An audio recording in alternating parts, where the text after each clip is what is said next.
ॾिसी रहिया आहियो सिंध ग्रीन न्यूज़। मां आहियां गुलज़ार अहमद चांडियो। ख़बरुनि जो सिलसिलो जारी आहे। हाणे ख़बरूं शामिल कंदासीं। तंहिंखां रिपोर्ट करे रहियो आहे अकबर दिलवाणी।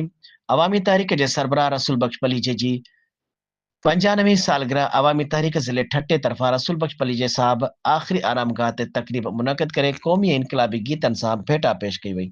अॻवाननि गुलनि जी चादर चाढ़े सिंधी क़ौम जे क़ाइद खे सलामी ॾेई सालगिरह तक़रीब में सिंधियाणी तहरीक जे औरतुनि बि वॾे अंग में शिरकत कई। नवनि केनालनि ऐं सिंध जे ज़मीनुनि ते कब्ज़नि ख़िलाफ़ सख़्तु नारेबादी पिणु कई वई।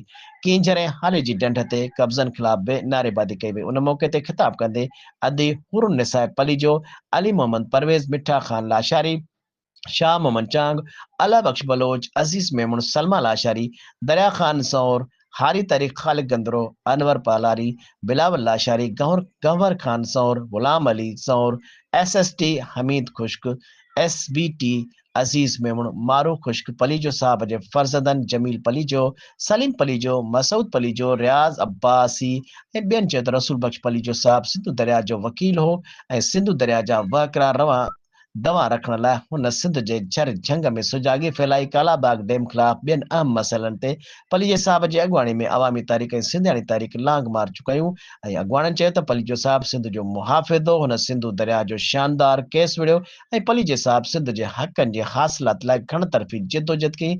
अॼु बि हिन जूं तक़रीरूं ऐं लिखणियूं सिंधी अवाम खे हिमत ऐं हौसलो ॾेई रहियूं आहिनि। अॻुवाणनि चयो त रसूल बख्श पलीजो जो फ़िक्र सिंध ऐं अवाम लाइ निजात जो फ़िक्र आहे। पलीजे साहब जी जुड़ियल अवामी तहरीक ऐं सिंधियाणी तहरीक सिंध जे अहम मसइलनि ते पलीजे साहब जा जिदोजहद में सभ खां अॻु भरी आहे। अवाम जी जिदोजहद जी सूरत में रसूल बख्श पलीजो अॼु बि ज़िंदा आहे। अॻुवाणनि वधीक चयो त 6 नवां केनालनि जा मनसूबा सिंधी अवाम कंहिं बि सूरत में बर्दाश्त न कंदो। 6 नवां केनाल सिंधु दरिया सुकाइण जी साज़िश आहे। पीपल्स पार्टी हिन साज़िश में वफ़ाक़ी सरकार सां भाङे भाईवार आहे, क्राइम पार्टनर आहे ऐं सदर सरदारी 6 नवां केनालनि जी मंज़ूरी ॾेई आइन टोड़ियो आहे। अॻुवाणनि मुतालबो कयो त 6 नवां केनालनि जा मनसूबा ख़तमु करे सिंध जे हिसे जो पाणी ॾिनो वञे ऐं कारपोरेट फार्मिंग जे नाले में सिंध जे ज़मीनुनि ते कब्ज़ा करण जो सिलसिलो बंदि कयो वञे। Green corporate initiative private limited company खे ॾिनल सिंध जूं ज़मीनूं वापसि वठी ज़मीनूं मक़ामी बेज़मीन हारियुनि में विरायूं वञनि। हुननि चयो त कींझर ढंढ खे बि मंछर जीअं तबाह कयो पियो वञे, पाणी खे आलूदो ऐं ज़हरीलो बणायो पियो वञे।